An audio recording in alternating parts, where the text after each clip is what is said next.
setting up what could be a lively discussion based on his questions and answers session earlier. What I'm going to really touch on in my 10 minutes or so is really try to explain what the role of the receiver is, and to explain where quite often I have a conflict with maybe where other people are looking at the matter is, and that I'm not, and the role of the receiver quite often is not necessarily he's in charge of his own destiny, and I'll explain the dynamics of that. But what is very clear is that the role of the receiver is liable to all of legislation, and I'll just touch on MUD and how we interact with the local authorities as well.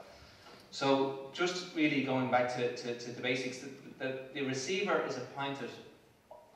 by way of a mortgage debenture or a mortgage documentation. That can exist in either through a company structure, so if a company owns a building or is a trading enterprise and has borrowed money and the bank has secured that money by way of mortgage debenture, that is how a receiver gets appointed to become a receiver and manager over a trading business. But what also happens quite often, and is happening in significant quantities over the last number of years, is investment properties that have been purchased by individuals or by partnerships have a very similar process when they go to fund a purchase. They get a mortgage on the property, and within that mortgage document, and that can range from as small as an apartment all the way through to an extremely large and complex apartment block or any kind of property, it will contain rules of engagement when the loan repayments have not been met. And when the contract has been breached, and that may well be that the loan-to-value ratio has dropped below a certain number,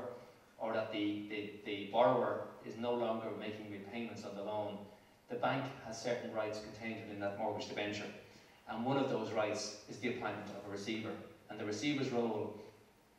is to basically step into the shoes of the borrower and become agent of the borrower.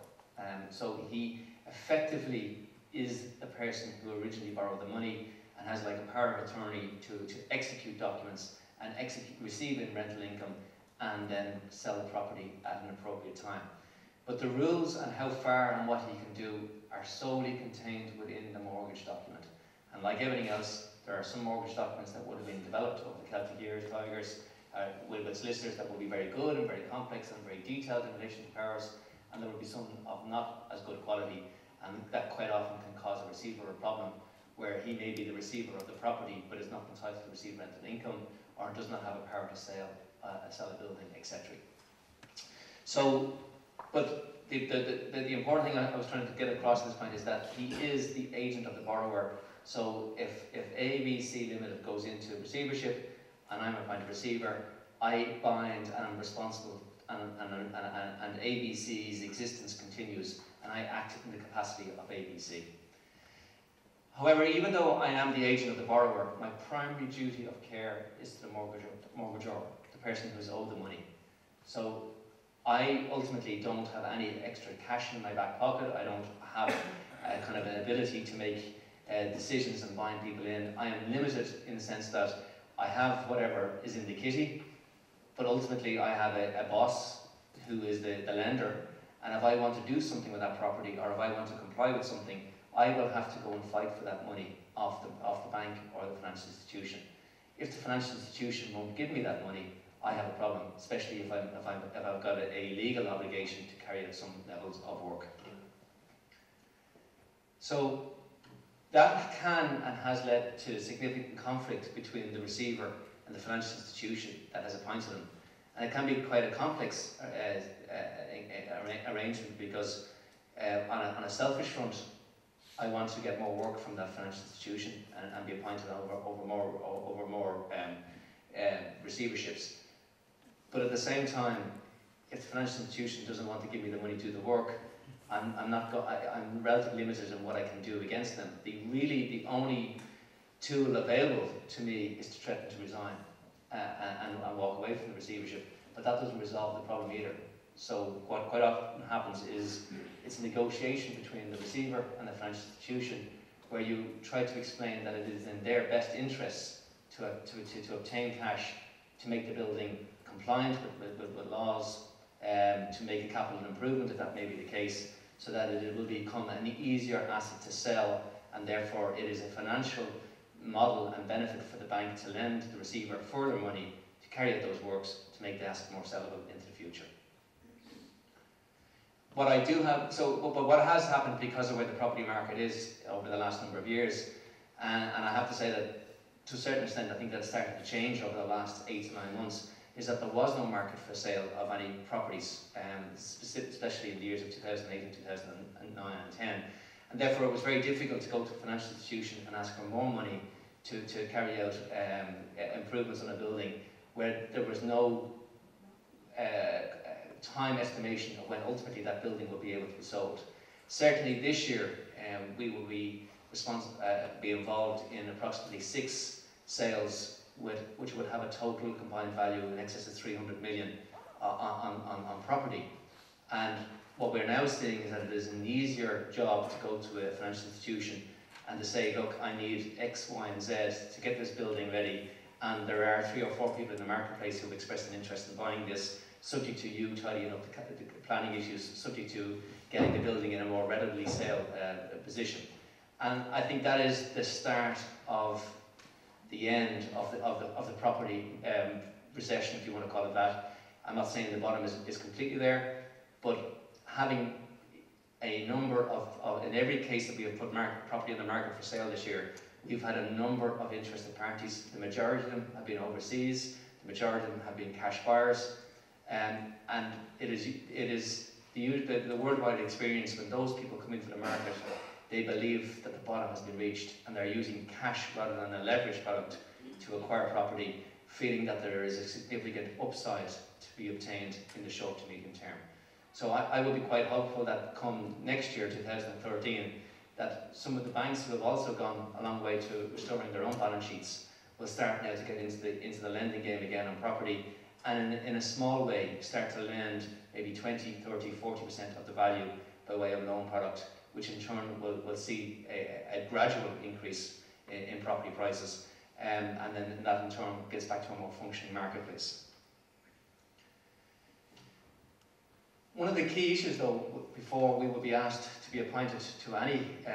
job, whether it's a property itself, whether it's a site, whether it's a company, is we have to be very careful that before we take on that role as an agent of the borrower, to make sure that we're not walking into some kind of legal quagmire in its own right. A very simple example is that if I'm appointed over a quarry, for example, that any damage that's been caused by that quarry by leaking into the water system, the receiver himself can be held personally responsible for issues that may occur. So before any kind of appointment on something like a quarry, we get involved in taking an environmental review of the situation to give some assurances that having taken on the job, that you're not going to find yourself on the wrong end of an environmental issue. Site security, health and safety risks, they are probably the #1 concerns that when we get appointed, we ensure that all sites are boarded up correctly, proper security has been put in place, open sites, manhole covers, things like that are properly secure. And in a way, because I had said at the start, friend or foe, even though receivers might not be seen as helping the problem, if a borrower has had no funding and has not been able to maintain that site will fall into dereliction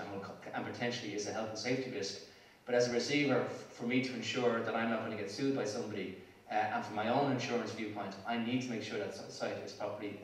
compliant with health and safety. So while we might not move the site on from a capital appreciation viewpoint, we certainly will want to ensure that no health and safety issues arise when we've been appointed. As I mentioned earlier, we are fully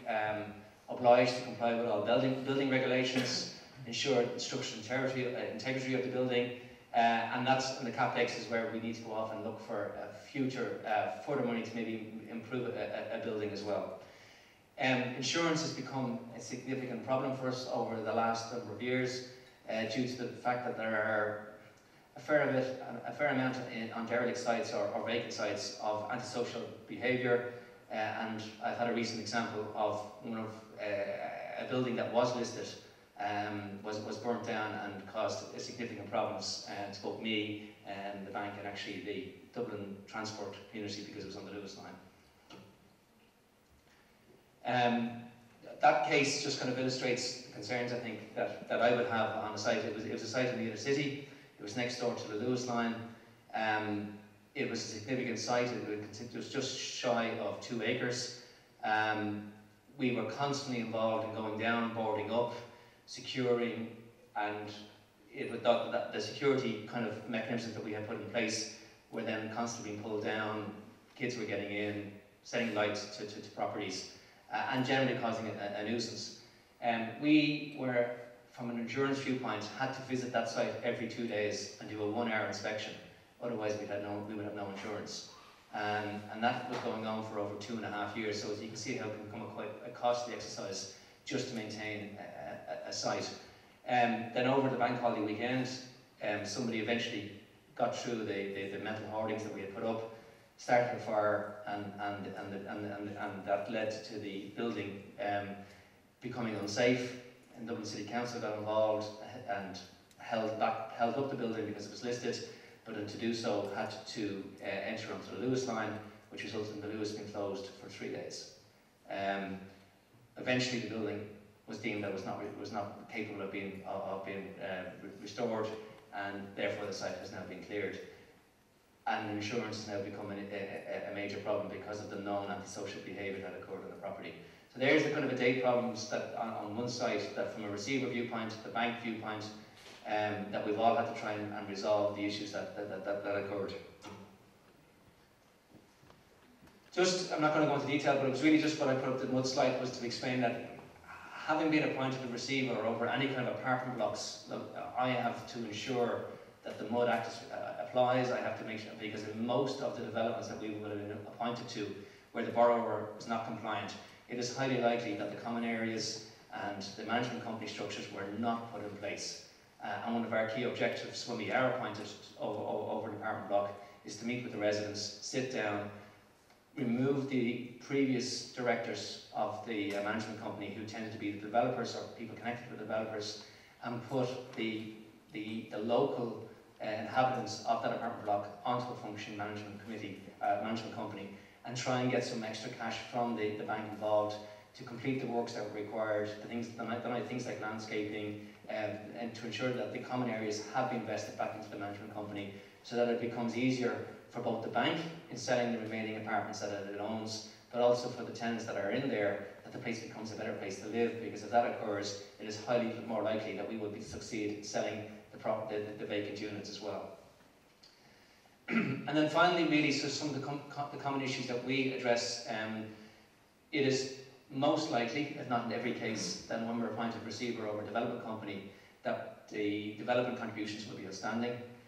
Part 5 social and affordable units will not have been completed,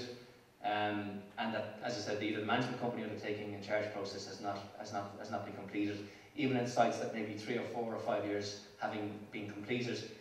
but just the final stage of the paperwork, the bonds, and cleaning up the process, that was not done, and quite often people can find themselves in limbo. So again, one of the issues that we have to do is get in, do deals with local authorities, change the Part 5 social and affordable planning, because again, we don't have the funding to do that, but maybe what we can do is do land swaps, redesignate a number of units that were previously for Part 5, and try and ensure that the site can become functional, because it's not in our interests, I don't believe, the local planning authority interests or the bank's interests, to have a site that just becomes non-workable because everybody sits there demanding we're not going to do anything further until we get our contribution units. Our contributions, we don't have them, therefore another solution needs to be found. And I think that's it, so I'm quite happy to answer any questions. So this is up to on receiverships. Can you take the questions at the end? Okay, no problem, yep.